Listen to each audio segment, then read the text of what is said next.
Hello, everybody, and welcome to Reviews That Don't Matter with Jessica Hitt. My name is Jessica Hitt, and on today's episode, we are talking The Gifted, episode 6. I feel like I keep getting my episodes wrong on both Riverdale and The Gifted, but you know what? YOLO? Anyway, this episode premiered last night, watched it this morning, and it was okay. It was an okay episode. This is a very slow-moving series, in my opinion. I kind of liked the fast pace of the first 2 episodes, and it's really slowed down since then. Picked up a little bit of pace from those couple of just like really kind of slow and boring episodes. I do like how the whole group is back together, kind of Blink left. So that was a little sad to me, but she won't be gone for long, I don't think. And to be fair, I totally would have left too. I mean, especially if both of them kept that secret away from me. I mean, Dreamer literally put a memory and basically a feeling inside of her that she just has to live with now, and neither of them told her. I'd be pissed. Like, it's fine. Come up to me, let me know you're going to do it, and then I know it's a fake memory, and then maybe you can possibly take it away. I mean, just communicate. That's all people are asking for. So they don't communicate. She walks away.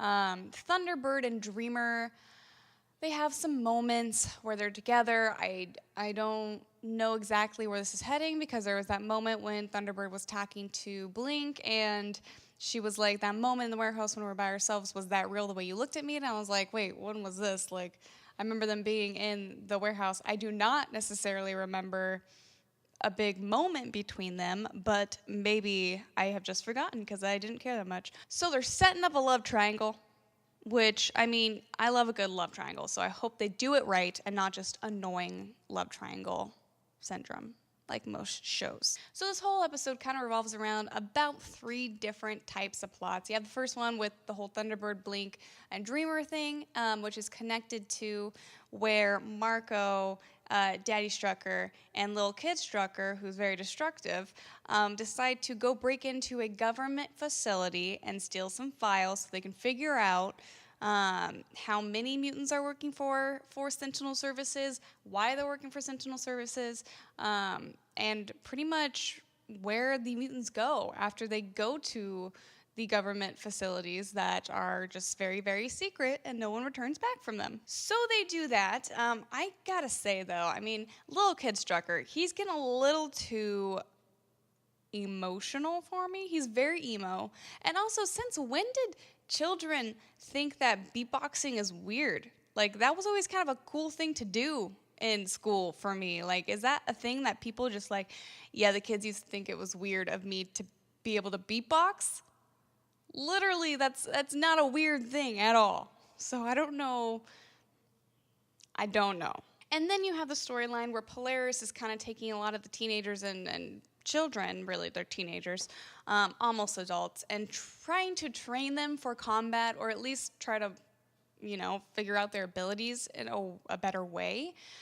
Which, of course, Mama Strucker, Amy Acker, always the no character, basically forbids her to train, which is dumb considering she let her other kid go break into a government facility. And honestly, Polaris is right. Like, it might be a little harsh to be training children soldiers, basically, but if they're going to be attacked, they should know how to safely use their powers, so that way they don't do too much damage. Like the little destructive Strucker that always has little fits of rage. Also, Lauren, the girl Strucker, with these sort of like invisible shield powers, or whatever she would call them, has a new love interest. So we've got teen love in the near future. So we're looking forward to that, I guess. Oh, and also with the flashback at the very beginning of the episode, which I really enjoy these flashbacks. I'm not gonna lie. Like, that's kind of the highlight of the episode, all this backstory, and it kind of like leads into sort of the theme of the episode in a way. You see kind of the aftermath of what happened. I think it was 715 is what they're calling their like mutant D-Day in a way, where the big bad Sentinel guy lost his kid. And so we see Thunderbird and a couple people trying to raise money to help out the victims of it, both human and mutant. And they're a target of an anti-mutant militia in a way, and they basically try to bomb people, which is crazy because there's regular human people on the street too, so it's just like... But I will say, this show does feel very poignant, and like the timing is very odd for the show. Like, it does feel almost a little too real in a way. But I do like it when they get into sort of the politics of it and sort of the discrimination of the mutants versus the humans, and the humans just being terrified of these people who have extra powers, because they have no clue how they're going to use these powers at all. Like, some could be genuinely bad, but most are good, you know? And the mutants who are just dealing with sort of these attacks on themselves when they have... I mean, they couldn't stop themselves from being mutants, and so I really do like that part of it. I wish it would move a little faster, but again, this is network TV, this is Fox TV, and it's like 22, 24 episodes, I believe, which I really do hope that it gets a second season, but I would love for it to be a half season, like a condensed 10 to 15 episodes. I think it would serve a lot better. I wish that network TV would get into that more, sort of the half seasons or event television that they've kind of dabbled in with, like 24 and all that kind of stuff. I think that it lends itself to more creative television shows and storytelling, and you can get more voices out there. You can experiment with stuff that might not work, but could very well work. It's just kind of, it's different because the people who are going to watch the show, The Gifted, are going to be people who are in tune with the sort of superhero, Marvel, X-Men, DC kind of franchises. I would assume there's not too much crossover with people who don't know what an X-Men is, who are watching this. They'd just be confused, which is probably the reason why it's not doing so great in the ratings, which is really sad because it is a good show. It's probably my favorite of Marvel's TV ventures, besides the second season of Daredevil and then first season of Jessica Jones, or first half season of Jessica Jones. We'll see about The Punisher, though. That's coming out soon, which I'm very excited about. I think it's a successful show. I think The Gifted is a good show. I think it's slow-moving, but I don't know what else to expect from network TV, quite honestly. I don't have high hopes for this to be renewed for a second season. They might give it a second season as another shot, but I don't think this is something that's, you know, it's not like The Good Doctor, which gets somehow 18 million views an episode. I've seen The Good Doctor. How is it getting that many views? I don't know. People love their doc dramas, but you know what? I'll watch Grey's Anatomy. Yeah, it's still great going on like season 7,000. Okay, some stuff I do want to see from The Gifted going forward. I want Mama Strucker, Amy Acker to get in on the fight and not be this no character who's just like demanding that her kids stay safe when that's just a ridiculous thing to do. They're literally out in the run from people who will kill them. So I hope they stop that. I'm sick of it. I do like the idea of her kind of being the doctor or the educator of the group. Starting like a school for like the younger kids, I think would be really smart. I like the road they're heading with Daddy Strucker and kind of being really a part of the three pillars of this Mutant Underground system in Atlanta and really helping them out. I like that. I hope that he bonds with these characters more. Like, I'd love to see a real bromance between him and Marcos, like, really develop.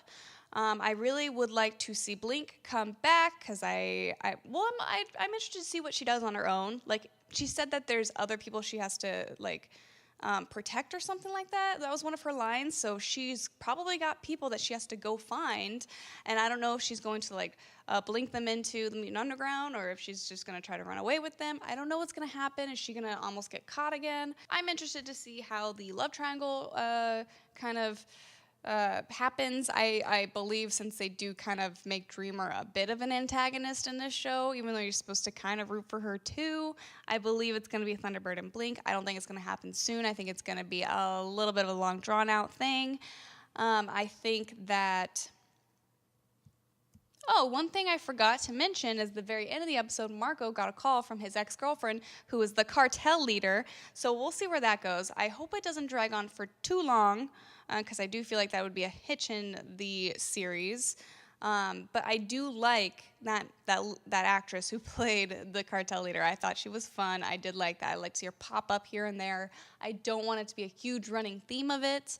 And I also don't want this to be a thing that, like, Polaris and Marco fights about all the time. Like, that just seems stupid. Like, that's not drama that I need to see. Maybe drama, like, with the baby, but I don't need to see drama where she's like, oh my God, you're working for her. Like, why did you make that deal in the first place? Oh, to save you. I was trying to save you and our baby. Like, I don't need to see that fight at all. So I really hope we don't go there with that. I would like to see Polaris kind of be the one to stick it to the cartel and be like, you come after him, you come after me. And that's not going to end well for you, okay? Like, I'd really like to see something more like that, where she kind of is on the side of Marcos, and they don't have this big argument about it, which, I mean, they most likely will, let's be real. Also, Sentinel Services is really, like, laying it on thick with just kind of not following the laws. So, I don't know. I feel for the lead guy for the Sentinel Services. I do, because he lost his daughter and he's kind of warped. And now he has this thing where a mutant has literally taken away his last moments with his kid and did not remember that she had died, so he has to relive that pain. Like, I mean, that's heavy. Like, to think about actually, like, that pain and having to relive it and not even remember the last time he saw his daughter, like, I can see why his mind is warped and hates mutants. I get it. So I do actually appreciate that they've given him a bit of a heart and they've given him a real reason, in my opinion, as opposed to a lot of villains where it's just like, you blindly hate something, or they don't explain it well enough, you know, like there's just not enough meat in the character. I think that we're getting enough meat in this character, especially with sort of this like crazy doctor who's kind of coming in. I'm really interested to see how that goes. I really want to see this sort of civil war happen. I really want to escalate it, and I want it to be all-out war. Okay, I hope you guys liked this episode. If you did, give it a thumbs up. Comment down below what are your thoughts on the season so far. Do you think it's going to be renewed? What do you think about the ratings? All of that kind of stuff. And also, don't forget to subscribe. I make videos Monday through Friday. Sometimes I miss a day. My computer's been acting up, I swear. I am trying to get these out on time. It's hard sometimes. Okay, bye.